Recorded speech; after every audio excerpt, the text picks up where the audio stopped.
नमस्कार किसान मित्रों, मैं आशीष फिर से हाजिर हूं आपके अपने चैनल देहाती किसान चैनल में। किसान भाइयों, आज हम बात करेंगे सरसों की फसल के अंदर जब हमारी सरसों की फसल 30 से लेकर 40 दिनों के आसपास हो जाती है, उस समय पर सबसे महत्वपूर्ण कार्य कौन कौन से हैं। 3 से लेकर 4 कार्य ऐसे बताने वाला हूं, यदि आप इन कार्यों को समय रहते कर लेते हैं तो किसान भाइयों बहुत ही अच्छा और शानदार पैदावार आपको अपने सरसों की फसल से ले सकते हैं। इससे किसान भाइयों, पहला पानी, खरपतवार नियंत्रण, स्प्रे और अपने सरसों के खेत में कौन कौन से खाद डालने हैं, सब कुछ मैं इस वीडियो में बताने वाला हूं। वीडियो थोड़ी सी बड़ी हो सकती है, मुश्किल से 5 मिनट के आसपास वीडियो रहेगी, लेकिन वीडियो को आप अगर पूरा देख लेते हैं तो किसी और वीडियो को देखने की आवश्यकता नहीं पड़ेगी। बहुत ही शानदार और अच्छी जानकारी आपको इस चैनल पर इस वीडियो में मैं आपको बताने वाला हूं। और यदि अभी तक हमारे चैनल देहाती किसान को सब्सक्राइब नहीं किया है तो हमारे चैनल को सब्सक्राइब करें, जिससे कि आने वाली हर वीडियो आपको मिलती रहे। तो चलिए शुरू कर लेते हैं। किसान भाइयों, सरसों की फसल में हमें पहला पानी किस समय पर लगाना चाहिए? तो किसान भाइयों, जिस समय पर हमारी सरसों की फसल लगभग 5 पत्तों से 7 पत्तों के आसपास हो जाती है, यानी कि लगभग 25 से 30 दिनों के आसपास हो जाती है, उस समय पर जो हमारी सरसों की फसल है पानी लगाने के लिए तैयार हो जाती है। इस समय पर यदि आप पहला पानी लगा देंगे तो आपकी सरसों की फसल अच्छी तरीके से नई नई शाखाओं का निर्माण करेगी और किसान भाइयों अच्छी तरीके से ग्रोथ करना शुरू कर देगी।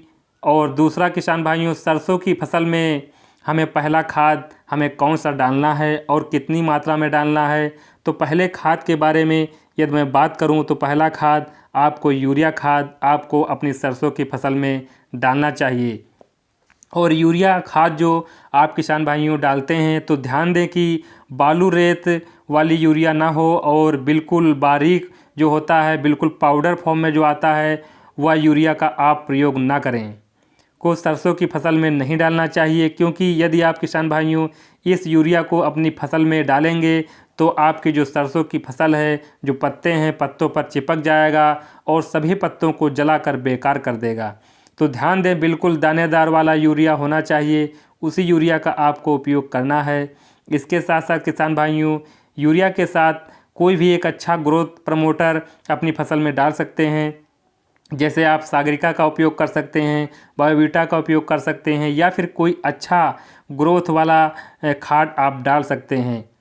जो भी आपको अच्छा लगे आप उपयोग कर सकते हैं। और इसकी मात्रा 4 से 5 किलोग्राम प्रति एकड़ के हिसाब से यूरिया के साथ मिलाकर आप अपने सरसों की फसल में बुआई कर सकते हैं। एक बात किसान भाइयों, यहाँ पर आपको ध्यान देना है, जब भी आप यूरिया या फिर सागरिका या भी कोई भी खाद डालते हैं तो इन खादों को आपको सिंचाई करने से पहले आपको अपने खेत में डालना है, ना कि सिंचाई करने के बाद। क्योंकि किसान भाइयों, ये सिंचाई करने के बाद इन खादों को आप डालेंगे तो इनका उतना अच्छा रिजल्ट आपको नहीं मिल पाता है जितना पहले मिल पाता है।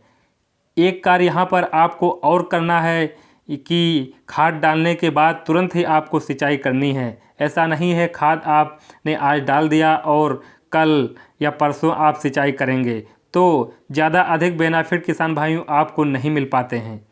तो खाद डालने के तुरंत बाद आपको सिंचाई करनी चाहिए, यदि आप ज़बरदस्त एक अच्छा उत्पादन अपनी सरसों की फसल से चाहते हैं।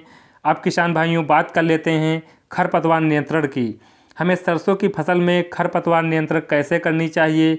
तो मैंने पहले ही बताया था, पेंडिमेथलिन जो आती है, जो हमारी, उसका स्प्रे कर सकते हैं। यदि आपने उसका स्प्रे नहीं किया है तो इस समय पर आपको किसान भाइयों किसी भी तरह का स्प्रे का उपयोग नहीं करना है।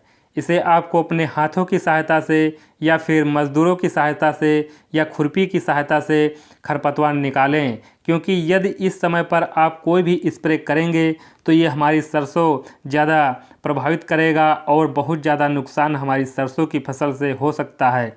तो इस समय आप बहुत ज़्यादा नुकसान सरसों की फसल से हो सकता है। तो इस समय पर जो खरपतवार हटाने हैं, निकालने हैं, वो हाथ की सहायता से ही निकालें, क्योंकि यदि आप खरपतवार नहीं निकालेंगे तो आपकी जो खाद उर्वरक जो आप सरसों की फसल के ऊपर करेंगे उनकी लगभग 25 से 30% जो ताकत है वो किसान भाइयों खरपतवार ग्रहण कर लेंगे और हमें बहुत अच्छा नुकसान किसान भाइयों मिलता है। और इसके साथ साथ किसान भाइयों आपको समय रहते ही अपने खेत की सिंचाई करनी है, क्योंकि कम से कम सरसों की फसल में 2 सिंचाई की आवश्यकता पड़ती है। तो 2 सिंचाई आप अवश्य करें। 2 सिंचाई यदि आप करेंगे तो बहुत अच्छा बेनिफिट सरसों की फसल में आपको मिलेगा। एक बात मैं किसान भाइयों आपको और बताना चाहूँगा कि यदि आपकी फसल में लगता है कीटों का अटैक हो रहा है और इसके लिए आपको अपनी फसल में किसी एक कीटनाशक का उपयोग कर सकते हैं, जिसके लिए मैं आपको वीडियो बना के दे चुका हूं कि आप कौन कौन से कीटनाशकों का प्रयोग करके अपनी सरसों की फसल को किसान भाइयों बचा सकते हैं और अच्छा उत्पादन सरसों की फसल से ले सकते हैं। तो किसान भाइयों यदि वीडियो अच्छी लगी हो तो लाइक करें, सब्सक्राइब करें।